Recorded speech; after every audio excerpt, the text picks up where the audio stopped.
the revenue collection is commendable, but also we should, so that the people on the ground actually trust you, we need to have a very transparent system. Like, let's just think about it.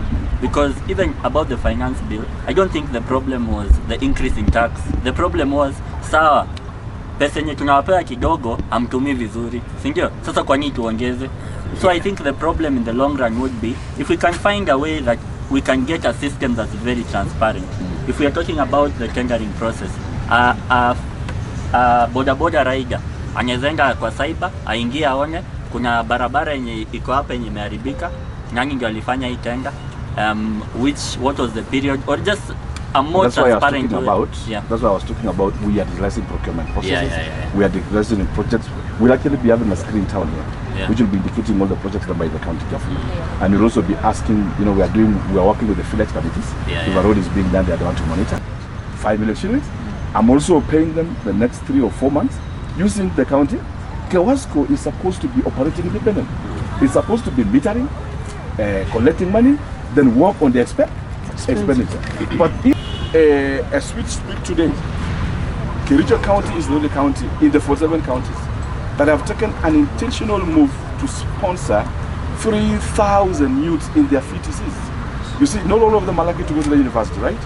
We have those who dropped from 4, they got a C- and D+. I used my capacity as the chairman of education by God's grace, and I was able to negotiate with KCB through their MasterCard Foundation to give us 42 million, which we also added in as a county. And then we now have 100 students in every ward that are picked to our FTCs. If you go to FTCs today that belongs to the county, it's back to capacity. I was impressed at Chemosodia, for example. People are being taken. You go to Jefseyon, you go to Maino, you go to they are full to capacity. And today, as we are speaking now, in fact, I'm finishing up the meeting here and I ran to Naifasha. I have looked for partners called ILOC. ILOC is the National Labour Organization, using my capacity as a chair for them to build for us 6 user facilities. So that in every sub-county, we will have a user facility which have sewing machines, it has the baking staff and all that, fabrication. And I am talking with school principals so that uniforms going to the future will be sourced from these facilities. And after this now, we'll be able to get these youths through our county enterprise that they're working on it, give them some money, they come and build their own workshops and continue to build their lives and move on. So 3,000 will be graduating this December, another one will be graduating next year. These children would have others just be at home drinking and they could be lured into alcoholism, isn't it? So by Sanana, these guys would just be singing, checking because Subaru Mabaru in a camera. But we are working hard to make sure that by 2027 we have close to 12,000 of our youth also that are starting on their own through the skilled labor. And then I can tell you some of them were very old, older than me. I even saw very old women, close to 60 years, and they were demonstrating. So let me be careful. Nakumija had no business in taking CIBs to national government. First of all, let's begin there. Because CIBs are supposed to be, these are primary care, basic of devolution. There they do their allocation, isn't it? And out of there, permit me to say more in this one. Out of time, Governor, I don't know whether, Governor, are you aware that there are some CHP who did not get their stipends? Okay. Then, already some CHP have gotten their stipend. Yes. But from the government, national government. Yes. But I don't know what is wrong with the county government. That's what I'm doing in the next 2 weeks. From Chivorus, Kavorus, going all the way to Chamato. You come and ask me. We have had a very robust discussion with our Gen Zs. It is always very exciting to listen to these good souls and beautiful and brainy young men and women who really hold the county in high esteem. So part of the discussion we have had, you remember they've been agitating in the last few weeks. There are some few things here and there in the county. But today I was privileged to meet with them under their invitation, and I honored the invitation. They have raised genuine concerns. The concern they have raised is about conflicts of interest in the tendering processes. I have promised them that I would look into it. We will do a forensic audit to see really if there was, because they have raised questions that the assembly or rather the MCS were the one that were doing contracts in the county and maybe other staff in the county. I have promised them to do a forensic audit on the same.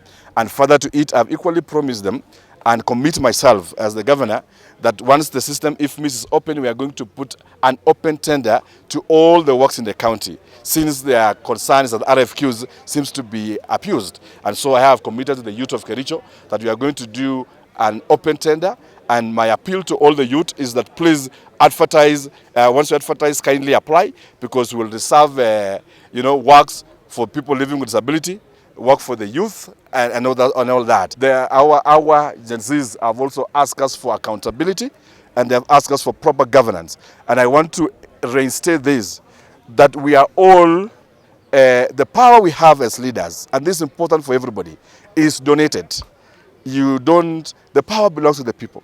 And the youth that we have now, not only in Kericho, but across the country, raise legitimate concerns, and they raise issues. And that is why, for me, I felt like even the issues they've been raising all along are quite very genuine issues. Matters nepotism, matters, poor governance, matters, failure to public participation and all that. And I have agreed with them that we are doing so. They have also asked me about the business permits. And I said, of course, as a county executive, we do the estimates of the budget, we send to the assembly we do the first public participation, we approve in the executive, it is sent to the assembly for public participation. But I have committed to them that in the next few weeks, we are going to have another public participation with an attempt of doing 24, 25 financial year finance bill, which I have not done yet as a county. But as you are doing this, we look to review the rates. If they are high, we bring them down so that we protect our businesses, because we know the economy is quite hurting, and you want to look at all factors that you can help this county grow. We called this open forum for county governor, county speaker, and all MCAs. All MCAs were given invites one by one, including to their PAs. Only the governor has shown up. All MCAs have absconded the meeting for reasons well known to them without explanation. However, the governor has come, and we have given him our ultimatums and the issues that we wanted discussed. Kericho, for one, since devolution, has gotten over 70 billion monetary revenue resources, and we have nothing to show. And yet this is the bedroom of the president. How are we going to walk around and say the president is ours and we have nothing to show for that? So the issues that we have brought to the governor are matters that affect the county government of Kericho, matters tendering where the MCAs have become contractors through proxies, evidentially. Matters corruption. There's no way a county like this will have EACC all over 24/7 and we have nothing being brought forward. Matters pending bills, matters pending projects, the state of the county, the security of the county, all those we have brought to the governor, and the governor has answered us, and has given us timelines on when he is going to do that for the senator of the county, the women representative, and the MPs. We are also going to invite them to an open forum. It's up to them to come to their bosses, because ideally we are their bosses. Yeah, so we are expecting them to come to the meetings that we, the bosses, are calling them to, and answer to the bosses. From the local, let your MCA be accountable, let your governor be accountable, let your MP be accountable, and right up to the president. We want this thing to work, we want Kenya to work.